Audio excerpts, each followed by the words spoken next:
Hello, everyone. Welcome to the Flying Fullbacks Podcast. Today, we're going to talk about one of the biggest news in world football of, I think, the past few years. And that is the announcement of the European Super League. Now, we've seen a lot of news, we've seen a lot of reactions, and there's a lot of drama surrounding this topic. Asitwa, what are your first thoughts on the European Super League?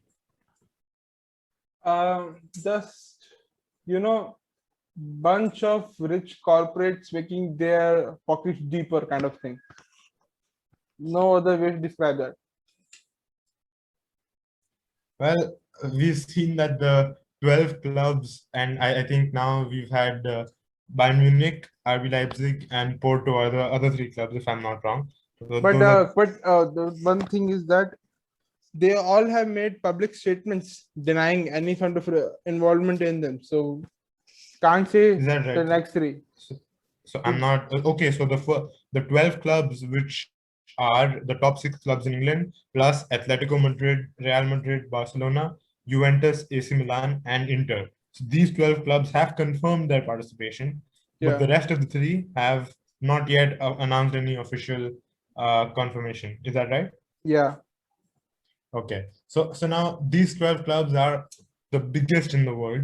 And I think PSG is the only notable exception if you consider those three other clubs, which are Bayern Munich, Leipzig, and Porto. Bayern Munich would be the other one, but there are rumors of Bayern Munich being involved in this project. So uh, it's the biggest clubs in the world who have effectively given themselves immunity to from any sort of consequence if they do poorly in the league. And so before we discuss more on how the impacts this will have on domestic and European football, let's just go through the format of the European Super League that is proposed right now. yeah. So the format is basically the 12 teams already there. Three will, God knows what will and who, but three teams will come in. So that you have 15 founding members.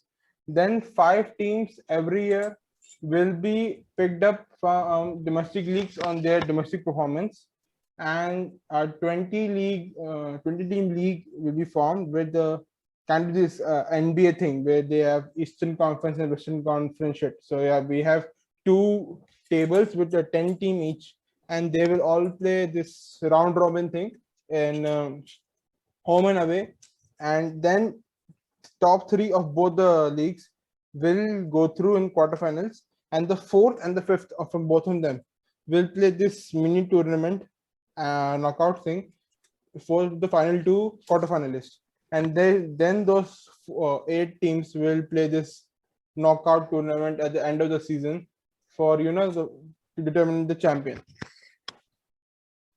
Well, now, so this seems to be a very good idea at first sight. You see, all the top teams in the world competing with each other on a regular basis, on a weekly basis. But I know a lot of people and a lot of friends of mine who don't like this idea. They think that the matches, what makes these matches so special is that they come once or twice in a year. If you have to see these kind of matches every day, or not every day, but rather every week, then it kind of takes away some of the fun of it. So do you agree? Yeah, also the fact that if this thing goes on for 10-20 years, we currently consider this 15 teams as be untouchable and big teams. Some of them will become the shit teams in the league. I don't see a way where Arsenal or Tottenham are consistently the top five or anything in the year. They will be. They will. I think Arsenal will become the Burnley of the Premier, this Super League, because see, when the original leagues were founded, then also that there was proper leveling Yeah. of the whole league, but over time they become disparity. Some becomes better, some become worse. So again, we currently think this 15 teams are great and they will forever be great. And currently the league provides 23 years of immunity from relegation.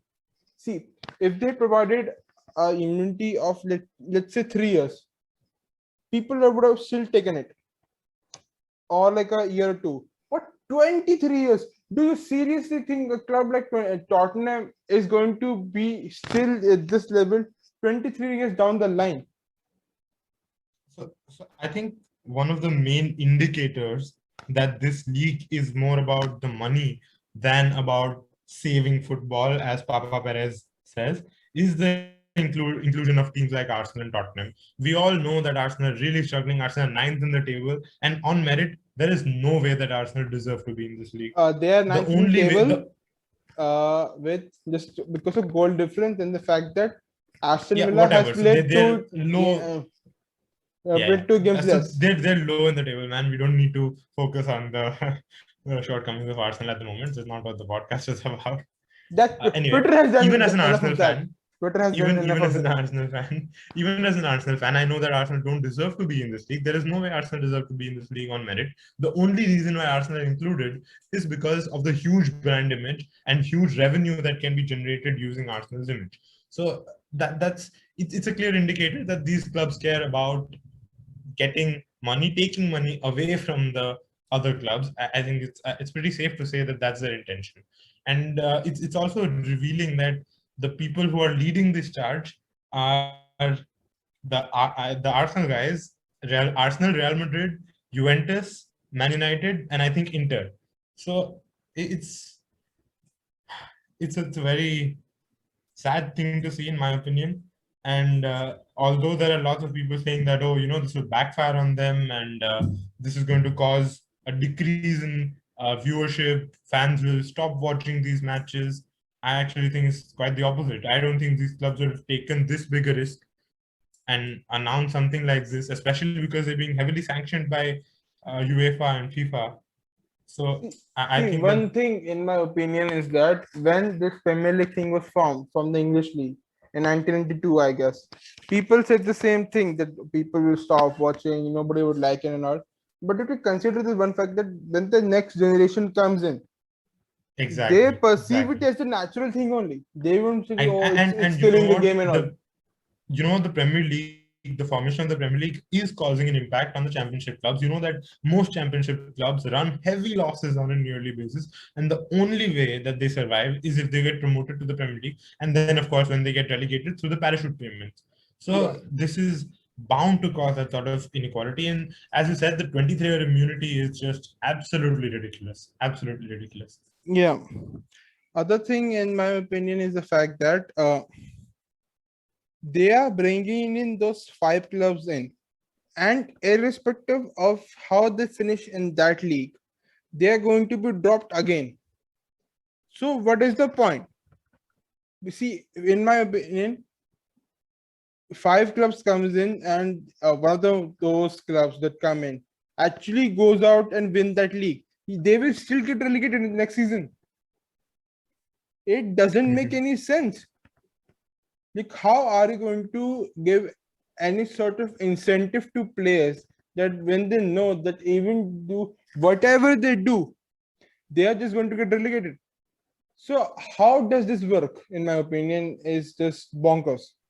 Other fact is that they are not replacing the domestic league; they are replacing the Champions League, and this will have be played midweek. And the knockouts just will be played as a 4-week tournament at the end of the season, like we saw last year with the Champions League.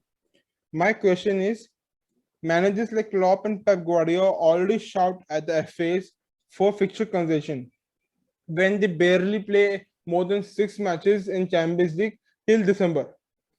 According to this proposal, they will almost play some what do you say, 9 plus 9, 18 matches till March extra Wow. over the for 6 Yeah. matches. Pep Guardiola shouts and cries in press conference like anything. How No, the hell that it is pretty justified, man. I mean, the fixture congestion thing is true in my opinion, and yeah, you just multiply the Champions League games by 3 instead of 6 matches. You'll have 18 matches, see? and Yeah, okay, maybe not by 3, but at least you at least doubled it if you even consider the first leg of the round of 16 of the yeah, Champions League. see It's at least so doubling the matches. straight up you see that they have 38 what do you say, league matches, then they're going to have 18 extra without even considering the knockouts. So 38 plus 18, it's almost 56 Yeah, not to matches. mention the FA Cup, League Cup, and whatnot. So Exactly.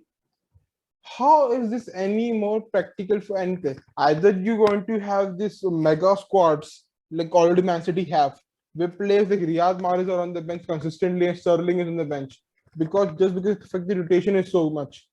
Even Real Yeah, Madrid has. I actually think that Man City squad is quite small. They have good players on the bench. They have good strength and depth, but the depth I was in giving general is an. not, I'm that not high. saying exactly like Man City. I am saying giving an Yeah, example yeah. that No, I their understand. I squad is understand what you're saying. already big enough. We are going to see some 34, 35 teams player squads right now with almost two entirely playing 11 you can make out of it.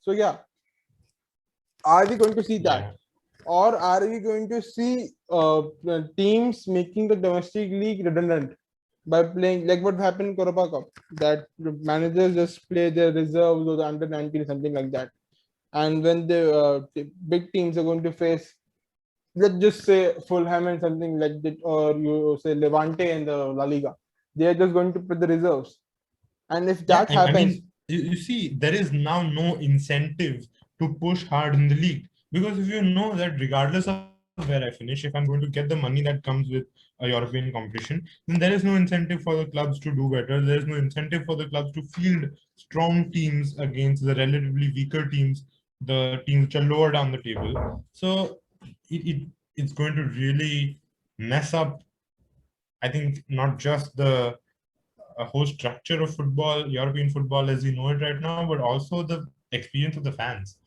I mean, also I yeah, go don't ahead. think that they can make a league out of the fact of out of sanctions, that they have all these sanctions and all. Then they have to think about the players also. That according to this some rumors going flying around, that if a player is playing for this club, they will not able to join other clubs and all. Then the Super League clubs will literally have to give out pension packages to the players, because once they Yeah, join them, they can't join any other club outside this league. And what will yeah. happen if a player like, you remember Van Ginkel in Chelsea? Yeah. That poor guy signed up by Chelsea Is and he never. still is he still Yeah, under the books of yeah, Chelsea? he's still under the contract. He's on loan. Wow. Yeah, Okay. he never played for them. He is never going to play for them. And because of the fact that now that he is signed for the Super League team, he literally can't play anywhere else in Europe. How do you think that will affect the players? Personally don't think that UEFA can ban the players from playing in national tournaments, because the national FA will literally eat them out, because all this top England national team or Portuguese team, all these big players play in these big teams. So the current stance that we see, and first of all, it's not just UEFA, it's even FIFA. FIFA is saying that the players who participate won't even be allowed to play in the World Cup. So it's all of that. But I think right now what we're seeing is a pretty united stance from UEFA, FIFA, and the national FAs. So See, against the Super League, in but my I'm not sure how long that's going to last, because I my don't, to be honest, I don't think it's going to, they're going to be able to hold on. I think that the Super see League is in going to go through. It's going to yeah, start. Yeah. it's I think in my opinion, it's the I saw the Perez interview last night, Yeah, and yeah. the That was conviction of really, that guy is kind of scary right now, in my opinions. Anyway, they're not leaving in domestic leagues, so I don't think this they will somehow convince, or maybe they will hand out money for low league teams as a charity kind of thing, and they will convince them, so that will be gone. And in my opinion, it's a matter of time before one of the UEFA or FIFA bends down and just go out and say it'll be 130 or 20% commission. We all know yeah, that yeah. fact that FIFA is the greediest bitches on earth, and they always try to make their own club league for more revenue. In my personal opinion, UEFA might stand against it because it's killing their cash cow. But I think FIFA will. I don't think FIFA will stand behind it. I think FIFA will join them the moment Perez says that, "Oh, okay, we will give you 20% commission of this." 20% of that commission of this is almost 500 million. That's a lower figure, Yep. to be honest. 500. Yeah, It can yeah. go about 1 million. With three If 3 billion, FIFA, yeah, if FIFA is being offered that much money, there's no way in hell they will not accept it, and we will just see FIFA Super League. or Yeah. for better for American investors, FIFA Soccer League.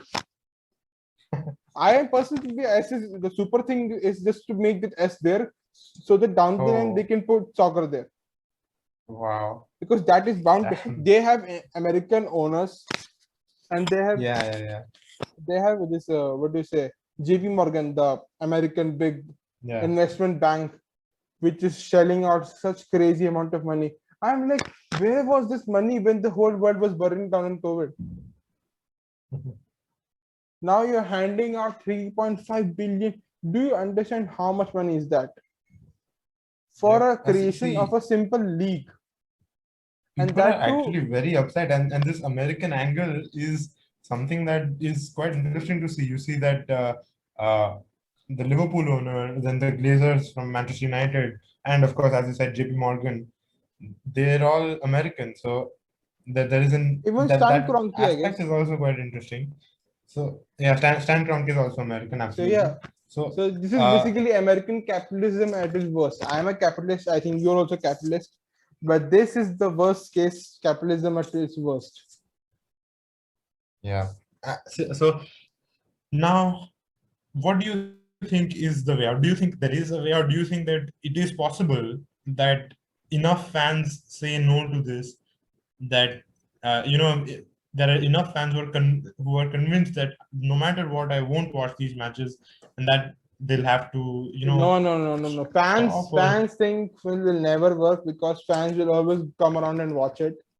I think the only way, because see, what could have been the other way was that other big clubs would have stopped them. But seeing the 12 big names, literally every big name is already there apart from PSG and Bayern, and I will come to that later. So I personally the only thing that can stop this right now. I don't think the sanction thing will work. First of all, the rumors of UEFA, kicking them out of Champions League is already gone. ESPN has confirmed right now, 2-3 hours before, that this year's Man City, what do you say, Man City, Chelsea, and Real Madrid are not going to be kicked out from this year's edition. And same goes on for okay. Europa Oh, League so they've also. already come out and said that. Yeah, so they already started bending forward.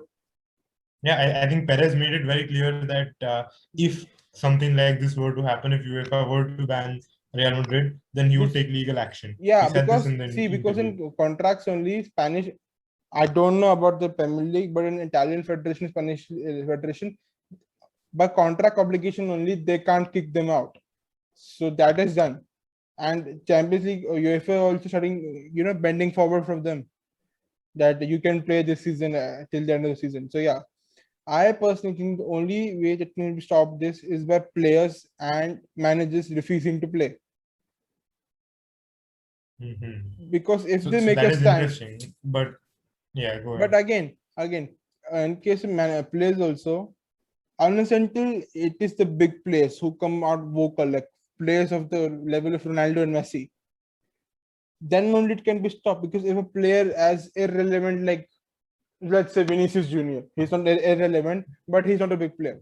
He comes out and says, I will not play for Real, because he will just be shown the door. Because if Yeah. you will not play, someone else will. It's a matter of fact, the big names who have this millions and millions of social media following, who players like fans actually rally behind. Just the players which are actually bigger than the club. They Yeah. because the clubs have shown the fact that some clubs are bigger than the league, but it's also a fact that some players are bigger than the club. Ronaldo is definitely bigger than, what do you say, Juventus. There's no doubts about it. Yeah. So yeah, Angry, triggered Juventus fans in the comments. Please go easy. huh. Anyway, Even yeah, I do agree, clearly but Barca board has shown that Messi is clearly bigger than them.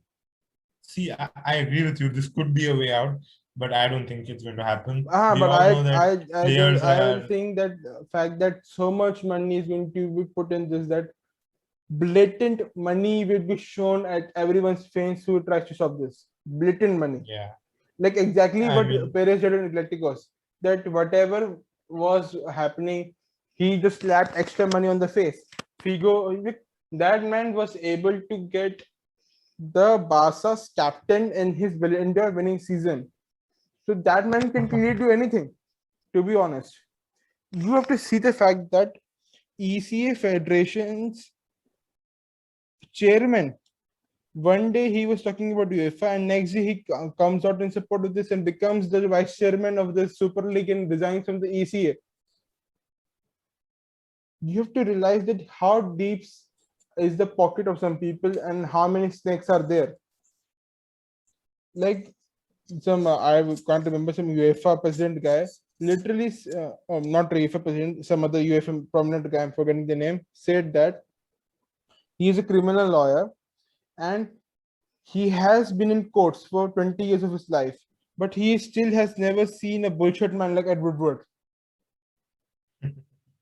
Because literally one day he was agreeing on everything UEFA was proposing, and next day he announced this. So clearly, money is too much in this. Just speaking of the legal aspect, one thing that Perez said in this interview last night is, and I'm quoting, the contract of the Super League is binding. Nobody can leave. We will work all together. All the clubs signed the contracts last Saturday. There is no problem. So the contracts have been signed, and these are legally binding contracts. So, but as of now, the league doesn't exist, so I don't see the validity of the contracts. But yeah, I see see, it's not just about paper talk anymore. These are real presidents of real teams coming out and saying about this. UEFA has been super active right now. I personally think that this shit has just got real, and it will happen. It's the matter of fact that who will bend forward first, FIFA or UEFA? And once any of them is on board with this, it will definitely happen, because the other thing, because I personally think that we have seen the stories about how Bayern is so great that they are not accepting the fact that they're not accepting this. They are not accepting this just because 51% of them is owned by the fans. If the board had its way, they would have been in this league by now. And it's a true fact. Other thing about PSG. PSG. But again, I'm coming to PSG. The club which is actually responsible for breaking the transfer market, for literally crushing it, is all of a sudden now seen as the savior of the modern day football. Do you realize that how? I personally think the way they are not doing, they've not signed this right now because, the president of the PSG, Nasir Al Khalifa, paid so much.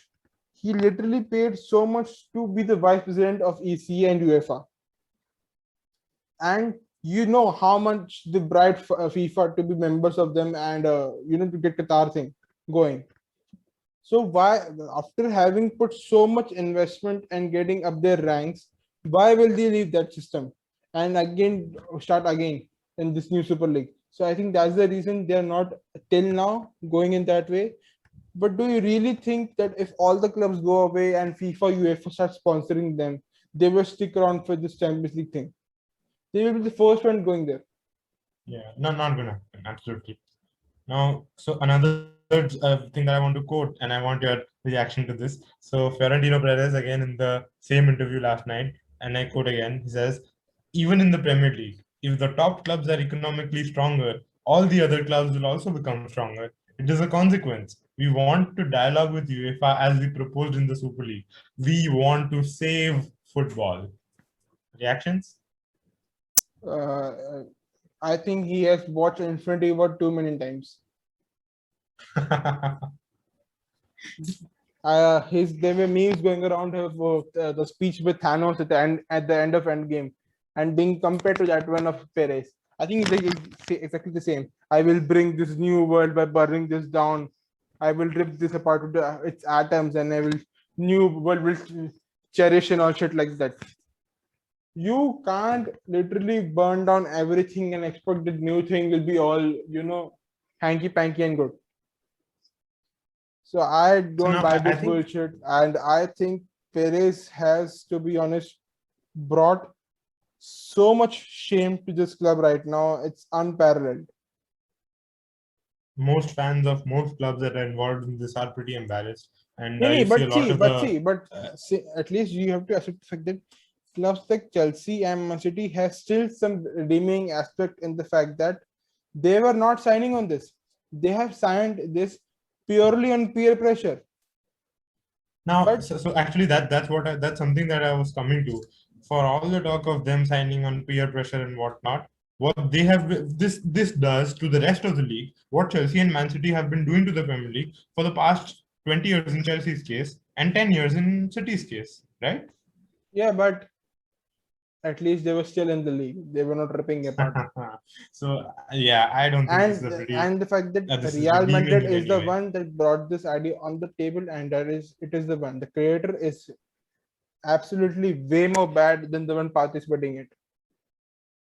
So that way, I Yeah, was saying you know, Perez so, is so so I just want to share a couple of memes I saw. So I think yeah, it was Leeds. So Leeds drew against Liverpool uh, of last night, I guess. Yeah, I think they drew against Liverpool last night, 1-1. And so they tweeted out, the Leeds United Twitter handle tweeted out, LUFC holds Super League side Merseyside Reds to a 1-1 draw after late Llorente equalizer.